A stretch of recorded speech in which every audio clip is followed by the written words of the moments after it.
Hair's fire today, check it, obviously. As I lose it in the back, it's getting wispy in the front. Anyways, I want to talk about adverse childhood experiences.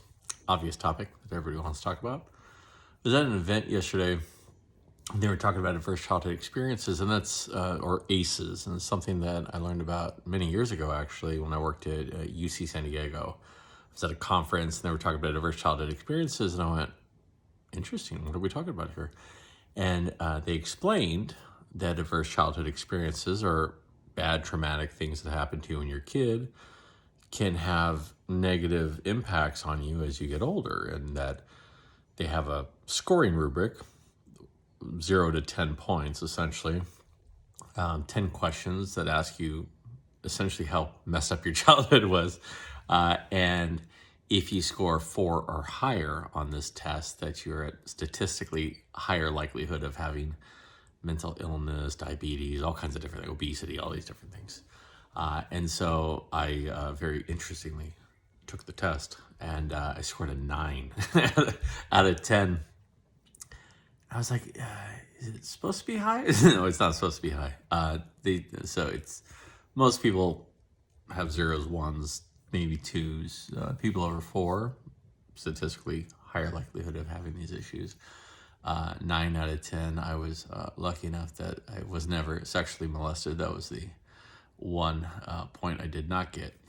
So I got a 90. I got an A instead of a plus on that.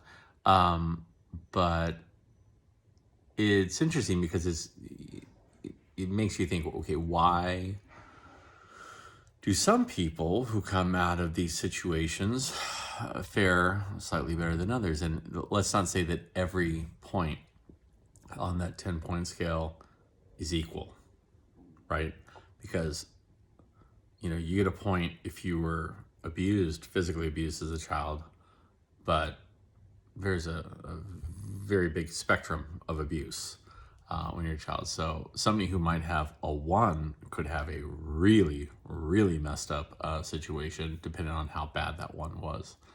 But why do some people, getting back to my point, why do some people seem to come out of it a little bit better than others?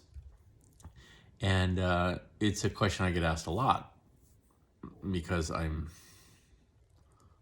successful. I don't know if that's really even the case. I mean, I have a solid family, and I do okay, professionally and stuff like that, and I'm educated and whatnot.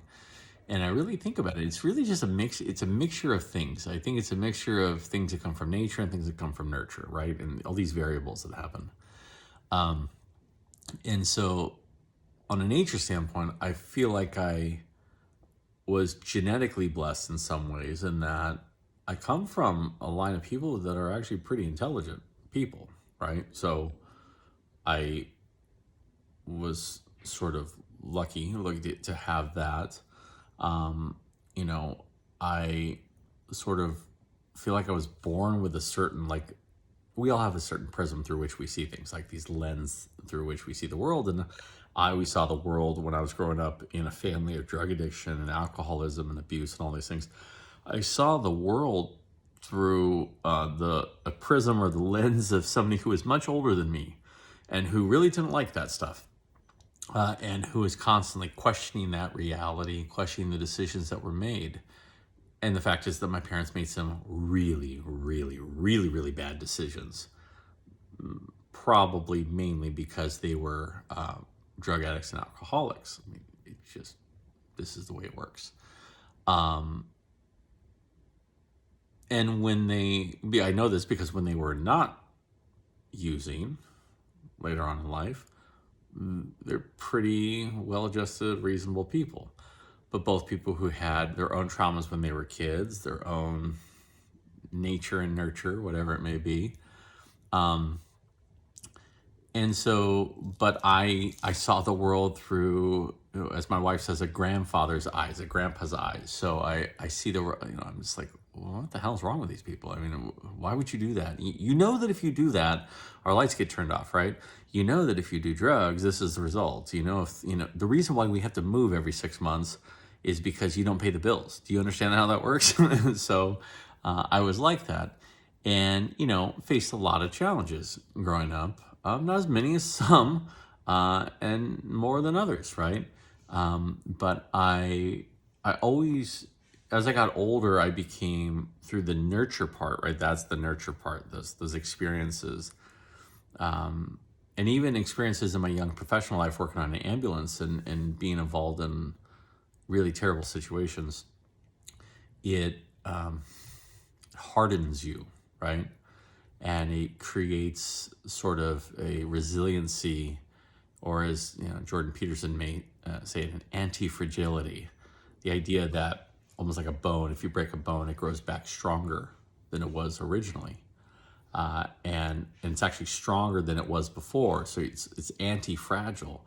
I feel truly that the more challenges I go through, and I've been through a lot of challenges, even in my adult life, the stronger I get, and the more resolved I get in these things.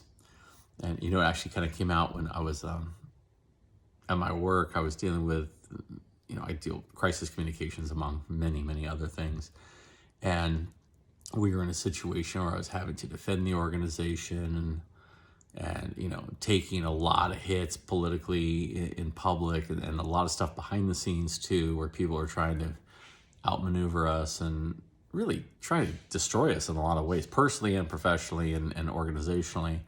And one night it was really late, and I was in the office with my boss, and my boss looks at me and he goes, "How are you holding up?"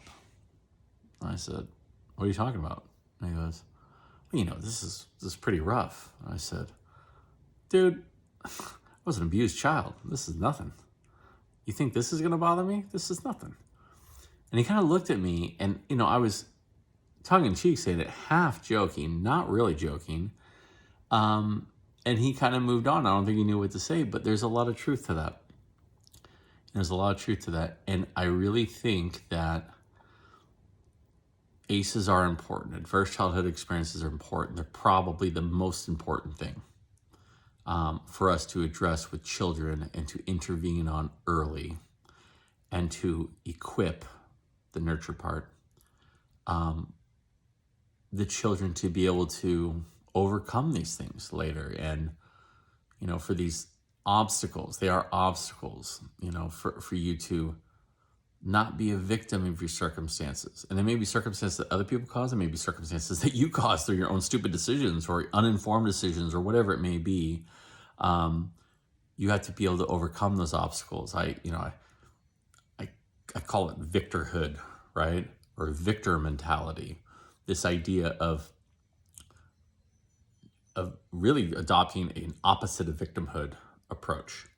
And in victimhood, you sort of allow all of those things that have happened to you to impact you over the long run. And some things you can't help, but they impact you. I mean, I'm still impacted today by things that happen. I am the way I am because of things that happened when I was a kid. I mean, I'm like fierce in the face of bullies. That's for a reason. Or people I perceive to be bullies. That's for a reason. I'm fairly quick to respond on things for a reason. I don't want anything to get a foothold and advance further than it needs to advance, something that's negative or could impact me, the people around me, or my community negatively. And so I think we need to equip children as much as possible with the tools necessary to become hyper-resilient, anti-fragile, essentially.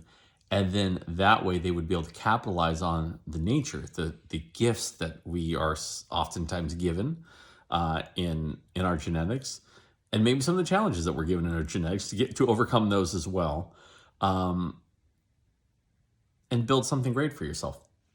So I was at this event yesterday. I was watching this thing on adverse childhood experiences. I just thought, it's just something that I think about a lot, actually. Most people probably don't.